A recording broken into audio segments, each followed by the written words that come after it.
Itu ya bukan yang sama Mbak Kung dari dulu yang kecil. Oh, lain lagi, Yang... udah lain.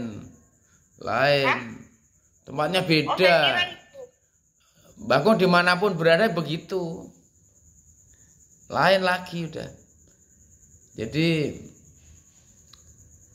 dimanapun yang menemui Mbah Kung bisikin. Kalau tidak menemuin Mbah Kung nggak nyari-nyari enggak. Jadi kalau ada di depan Mbah Kung bisikin. Kalau enggak gitu. Yang ketemu Mbah Kung dari manapun juga sama. Jadi kalau yang dulu ya sudah pinter-pinter, udah pinter. Terus yang Saya kira yang ini baru belajar, baru ketemu 2 kali, baru belajar 2 kali. Tapi yang Bakung kasih selalu detail. Apakah dia mau belajar nyanyi, apakah dia mau belajar baca, apakah dia mau belajar musik, apakah dia mau belajar nari, apakah dia mau belajar bela diri, mau belajar apapun, ya harus dikasih dasarnya, dasar utamanya, basically-nya, digembleng, dibekal. Jadi percuma ngasih skill kalau basicnya nggak kuat, ya kan? Aku udah kecolongan ngasuh sanggar puluhan tahun, ada yang kurang ini anak-anak.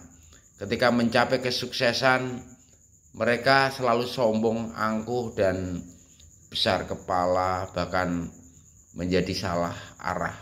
Nah ini aku kecolongan. Apa nih yang membuat mereka sombong ketika mencapai puncak-puncak popularitas, puncak-puncak kejayaan? Akhirnya kan terjawab. Karakter building education, pengenalan diri pribadi, menjadikan diri pribadi sejati. Nah itu harus menguasai ragawi dan rohaninya. Baru Mbak Kong ngajarin skill. Kalau Mbak Kong ngajarin skillnya langsung, ya sistem animator aja. Mbak Kong baca, nyontoin, tirukan. Itu kalau untuk kilatnya karena mungkin keperluan lomba model apa kayak gini nih, ya terpaksa Mbak Kung contohin, terpaksa ya. Tetapi kalau masih proses berlatih, Mbak Kung kasih detail, penguasaan diri, penguasaan ragawi, penguasaan rohani, baru interpretasi apa yang dikerjakan, ya kan? Jadi harus kembali dari sarirane pribadi dulu, baru dikasih skill. Kalau skill dulu ternyata membuat orang sombong, angkuh. Ketika sukses dia lupa diri, ya kan? Jangan kamu samakan dengan istilah kacang lupa kulitnya, bukan begitu. Kacang harus lupa kulitnya. Kacang harus meninggalkan kulitnya karena kulitnya ikhlas untuk busuk. Kalau kulit kacang tidak busuk, dia tidak tumbuh jadi kacang baru, ya toh? Kalau udah sama kulitnya memang lu makan sama kulit kacang, ya kan? Jadi istilah kacang lupa kulitnya itu hanya berlaku buat orang-orang yang tidak memiliki open mind. Orang-orang yang angkuh, orang yang sombong, itulah kiasan untuk kacang lupa kulitnya. Tapi sesungguhnya dalam hidup kalau mau tumbuh dan berkembang, kulit kacang ini mengorbankan untuk rusak, untuk busuk sehingga bijinya tumbuh jadi kacang baru, ya kan? Tumbuh, berkembang, berbuah lagi lebat. Jadi kacang ini harus jadi biji kacang yang bagus.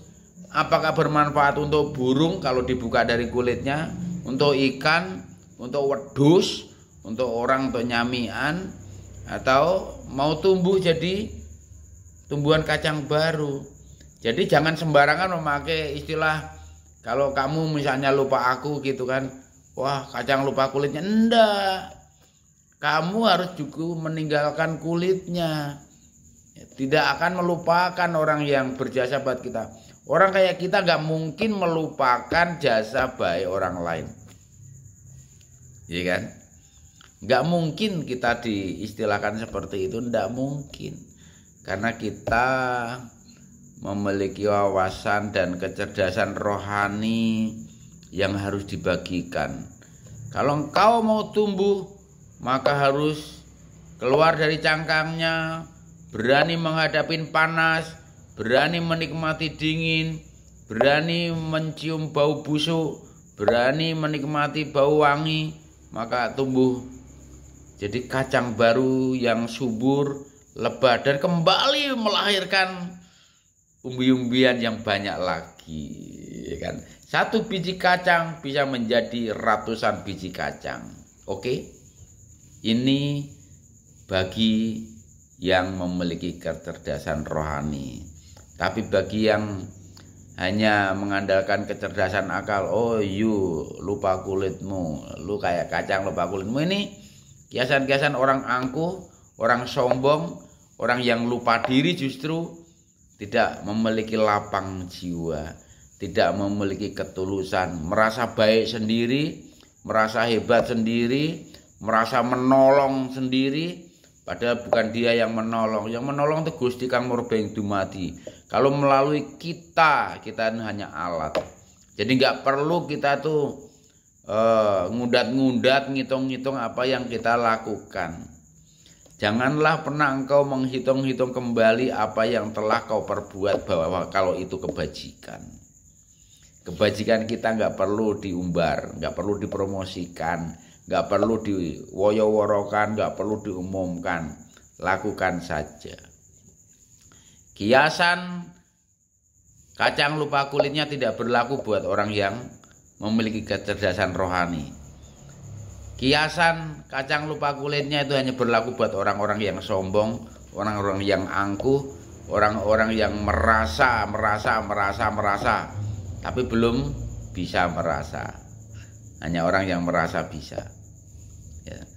Tapi bagi orang yang arif dan memiliki kecerdasan rohani, kacang keluar dari kulitnya atau membiarkan kulitnya itu rusak, membusuk, sehingga sebutir biji kacang itu tumbuh menjadi tumbuhan yang kuat, subur, berbunga, lalu berbuah lebat, berumbi baru yang banyak. Dari satu biji kacang jadi ratusan biji kacang, ya kan?